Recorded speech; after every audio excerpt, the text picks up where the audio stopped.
நேயர்களே, நான் Sufiyan, journalist, cut and rates. உங்களுக்காக சில விஷயங்களை தரப்போகிறேன். இப்போ நம்ம கொடுப்பது கூட்டணிகள் குறித்தெல்லாம் கொடுத்துட்டாலும், இன்றைக்கு தமிழ்நாட்டில் கள நிலவரம் என்ன? மிக முக்கியமாக நாங்கள் பார்ப்பது வாக்குகளை பிரிக்கக்கூடிய வாக்காளர்கள் என்னென்ன ஒரு நிலையிலே இருக்கிறார்கள். ஆகவே இவர்களுக்கு ஏற்பட போகிற அந்த தாக்கங்கள் என்ன? இதையெல்லாம் நாம் பேச வேண்டிய ஒரு மிக முக்கியமான களச்சூழலில் இருந்து கொண்டிருக்கிறோம். தமிழ்நாட்டில் விருப்பப்பட்டாலும் விருப்பப்படாவிட்டாலும் சாதி என்கின்ற ஒரு ஃபேக்ட், அதாவது ஒரு உண்மையான ஒரு நிலை, தேர்தலுடைய வாக்கு சதவீதங்களை நிர்ணயிக்கும். அதில் எந்த சந்தேகமும் இல்லை. பெரியாரியம் பேசிய கட்சிகளும் சனாதனம் பேசுகிற கட்சிகளும் இதில் உறுதியான நிலைப்பாட்டை எடுத்திருக்கிறார்கள். ஏதோ பாஜக மட்டுமல்ல, அண்ணா, அம்பேத்கர் சொல்ற அந்த சாதிய ஒடுக்குமுறைகளுக்கு எதிராக தங்களை காட்டிக்கொள்ளும் திராவிட கட்சிகளும் இதற்கு விதிவிலக்கு அல்ல. என்டிஏ கூட்டணி பலமாக இருக்கிறதா, பலவீனமாக இருக்கிறதா?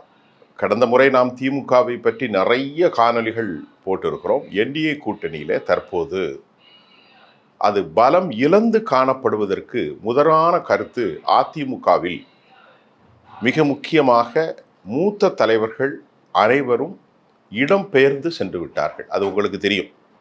அதிமுகவின தலைவர்கள் முக்கியமாக இடம் பெயர்ந்து சென்று விட்ட காரணத்தினால் அந்த கட்சி வலுவிழந்து போய்விட்டது. அது ரொம்ப முக்கியமான ஒரு விவகாரம். இரண்டாவது விவகாரம் நாம் இங்கே பார்ப்பது, தமிழ்நாட்டில் பெரும் சாதிகளாக இருக்கும் முகலத்தோர் வாக்குகளும், வடமாவட்டங்களில் பெரும் சாதிகளாக இருக்கும் வன்னியர்களும், ஆங்காங்கே வாழுகிற பிராமணர்களும் வாக்குகளும் இந்த முறை பழனிசாமிக்கு பெரும் சிக்கலை ஏற்படுத்தும் என தமிழ்நாட்டில் சில கட்டுரைகளின் வாயிலாகவும் மனோநிலைகளின் வாயிலாகவும் யதார்த்த நிலை வாயிலாகவும் நாம் அறிந்து கொள்ள முடிகின்றது. முதலில் நாம் முக்குளத்தோர்களை எடுத்துக்கொள்வோம். அமித்ஷா டில்லியிலே கணக்கு போட்டு அமமுகவை வைத்துவிட்டால் முக்குளத்தோருடைய வாக்குகள் அனைத்தும் நமக்கு கிடைத்துவிடும் என்று அவர் ஒரு கணக்கை போடுகிறார். அதனுடைய முகமாக அமமுக என்கின்ற தினகரனை நிறுத்தியதன் மூலமாக டெல்டா தென் மாவட்டங்களில் ஒரு பெரும் பிரளயத்தை ஏற்படுத்தலாம் என்று அவர் நம்புகிறார். அதில் கிடைப்பதற்கு சிக்கல் இரண்டு கூறுகளை நாம் இங்கே பார்க்க வேண்டும். முதலாவது கூறு என்னவென்றால், அமமுகவினுடைய தலைவர், நிறுவன தலைவர் திரு டிடிவி தினகரனை கொண்டு வந்து அரசியலில் அறிமுகப்படுத்திய மிகப்பெரிய ஆளுமை சசிகலா அவர்கள். அவர் தற்போது ஒரு கட்சியை உருவாக்கியிருக்கிறார், புரட்சி தலைவர் எம்ஜிஆர் மக்கள் முன்னேற்ற கழகம். ஆக அதிமுகவிலும் சரி, முக்குலத்தோர்களும் சரி, ஏனைய சாதிகளிலும் சரி, மிகச்சிறந்த அறியப்பட்ட 40 ஆண்டு காலமாக சசிகலா. அவரால் அறிமுகப்படுத்தப்பட்டதான் பன்னீர்செல்வம், அவரால் அறிமுகப்படுத்தப்பட்டவர் தான் டிடிவி தினகரன். அப்படி இருக்கையில் முக்குலத்தோர் வாக்குகள் இந்த முறை பாரதிய ஜனதா அதிமுகவுக்கு கிடைக்காது என்பது அவருடைய தனி கட்சி.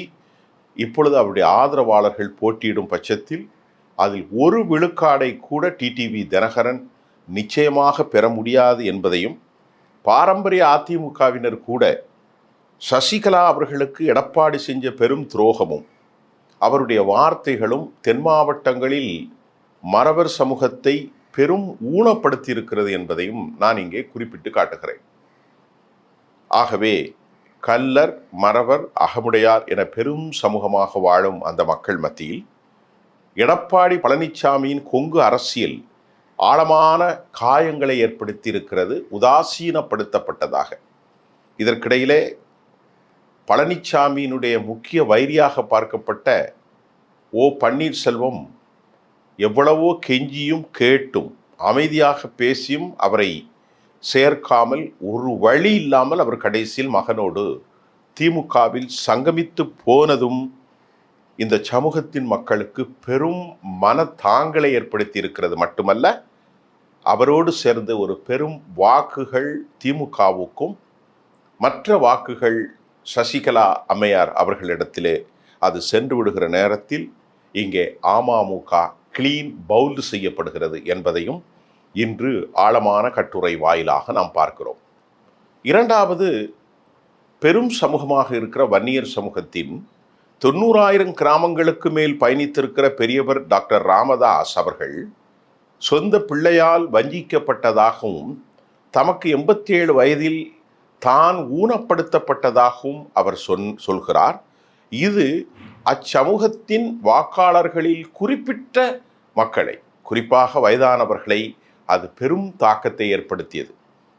குறிப்பாக இந்த தேர்தலில் 5000, 3000, 2000, 500 வாக்குகள் ஒரு பிரிசியஸ், அதாவது விலை மதிப்பில்லாத வாக்குகளாக இருக்கும் நேரத்தில்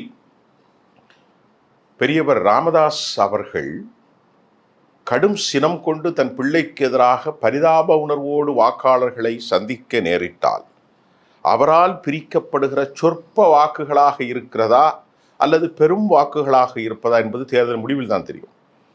அவருடைய தாக்கம் இந்த முறை அன்புமணியை காலி செய்கிறதோ இல்லையோ, பழனிசாமி, அமித்ஷா என்டிஏ கூட்டணியை உருக்குலைய வைக்கும் என்றும் சொல்லப்படுகிறது. ஏனென்றால் அங்கே வலுவான நிலையில் இப்பொழுது 2 கட்சிகள், ஒன்று திமுக, அது எப்போதும் வன்னியர்களுக்காக ஒரு குறிப்பிட்ட சதவீதத்தை பெறும். மற்றொன்று தேமுதிகவுடைய கூட்டணியும் அங்கே அவர்களுக்கு பலம். திண்டிவனம் நீங்கள் சொல்லி பாருங்கள், விருத்தாச்சலம், விழுப்புரம், இங்கெல்லாம் நிறைய இருக்கிறார்கள். ஆக இந்த பலத்தை மோதுவது, பாமகவின் வாக்குகள் சிதறுவது இந்த முறை அதிமுகவில் பங்கு வகிக்கும் தலைமையிலான என்டிஏ கூட்டணி சொற்ப வாக்குகளிலும் கூட பல தொகுதிகளை இழக்கும் அபாயத்தையும் வன்னியர் மத்திய தமிழ்நாட்டில், அதாவது வடக்கு தமிழ்நாட்டில் ஏற்பட்டிருக்கும் பெரும் பின்னடைவை எடுத்து காட்டுவதாகவும் களத்தில் இருந்த செய்தி நம்பர் 2. மூன்றாவது செய்தி, பிராமண வாக்குகள் தமிழ்நாட்டில் சில தொகுதிகளில் வெற்றி தோல்வியை நிர்ணயிக்கும். அதில் குறிப்பாக அதிமுக, திமுக போன்றவர்கள் எப்போதும் பெரிய அளவிலே பிராமணர்களுக்கு போட்டியிட இடம் கொடுக்கவில்லை. கும்பகோணம் போன்ற பகுதிகளிலே சில கொடுப்பார்கள். ஆனால் இப்பொழுது அந்த வாக்கில் எப்போதும் திமுக பிராமண எதிர்ப்பு, பார்ப்பனர்கள் எதிர்ப்பு என்ற ஒரு சித்தாந்தத்தை வைத்திருப்பதால் திமுகவுக்கு அவர்களுடைய வாக்குகள் ஒன்று கூட கிடைக்காது, அதில் வாய்ப்பே இல்லை. அந்த அடிப்படையிலே பார்க்கின்ற போது அதிமுகவும் பெரிய அளவிலே அவர்களை நிறுத்தவில்லை. ஆனால் இப்பொழுது திமுகவுக்கு கிடைக்காத பட்சத்தில் எடப்பாடிக்கு கிடைக்கும், ஏனால் அங்கு பாஜக இருக்கிறது. ஆனால் இந்த முறை அந்த ஓட்டிலும் ஒரு 1000-500 சில தொகுதிகளில், குறிப்பாக 6 பிராமண முகங்களை நாம் தமிழர் கட்சியினுடைய சீமான் அவர்கள் நிறுத்தி இருக்கிறார்.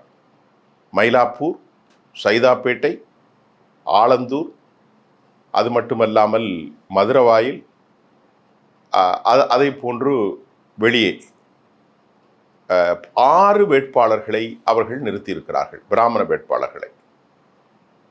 தஞ்சை மாவட்டத்தில் அல்லாமல் பல இடங்களிலும் இந்த 6 வேட்பாளர்களும் பிராமணர்கள் பெரும்பாலும் இருக்கக்கூடிய இடத்தில், மயிலாப்பூர் எடுத்தாலும், சைதாப்பேட்டை எடுத்தாலும், ஆலந்தூரை எடுத்துக்கொண்டாலும், ஏன்னா அடுத்து நீங்கள் பாருங்கள், மதுரவாயிலை எடுத்துக்கொண்டாலும், திருச்சி ஸ்ரீரங்கத்தை எடுத்துக்கொண்டாலும் இங்கெல்லாம் இருக்கிறார்கள். அப்போ நமக்காக ஒரு 6 சீமான் அவர்கள் 6 பிராமணர்களை நிறுத்தினார், பார்ப்பன கடப்பாரை கொண்டு திராவிட கோட்டையை இடிப்பேன் என்று அவர்களுக்கு எதிராக பேசியது. அவர்களுக்கு சில 1000 ஓட்டுகள் செல்லலாம், அது அதிமுகவுக்கு கிடைக்க வேண்டிய ஓட்டு தான், அதுவும் சிதறிவிட்டது. ஆக இப்போது இறுதியாக நான் சொல்வது, தமிழ்நாட்டில் 2 பெரும் சாதிகள், முக்குலத்தோர் மற்றும் வன்னியர்கள் வாக்குகளில் பெரும் ஓட்டை, இரண்டாவது பிராமணர்கள் வாக்குகள் ஓரளவுக்கு சிதறல். ஏற்கனவே முற்றிலுமாக பலம் இழந்த அதிமுக கூட்டணிகளில் பெரிய வலுவாக யாரும் இல்லை.